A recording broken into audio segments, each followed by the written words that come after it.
Het is tirsdag let als René Brakel en Irod Luinenburg op het station van Snits rennen. Ze zijn beide homoseksueel, maar hebben geen relatie met elkaar. Ze willen waarom naar Ljout, dat ze wenjen. Dan sjoggen ze 2 famkes. En eigenlijk onmiddellijk werden we meteen uitgescholden door 2 meiden die op een bankje zaten. Ze kwamen achter ons aan en ze werden steeds agressiever eigenlijk. Wat hebben ze precies gedaan?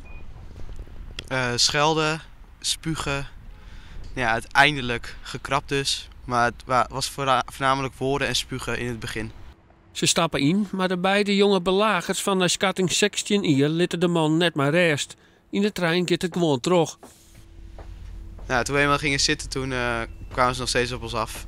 Er zaten toen ook nog beledigende opmerkingen te maken over hoe we seks zouden moeten hebben. En dat het vies was, dat we onze ballen eraf moesten hakken of zoiets. En iets in die trant was het.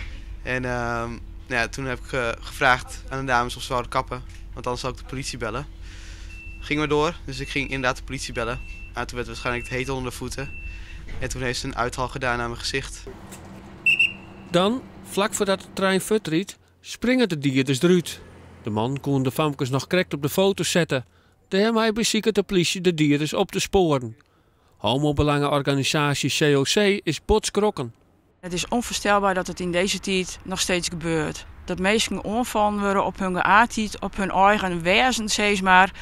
Dat is een hele beangstigende ervaring en situatie. Het tal pesterijen en mishandelings van homoseksuelen is verliezen hier in Friesland toenaam. Daarom doggen de jongeman haar verhaal. Ja, onze boodschap is dat het gewoon dat het homogeweld gewoon moet stoppen.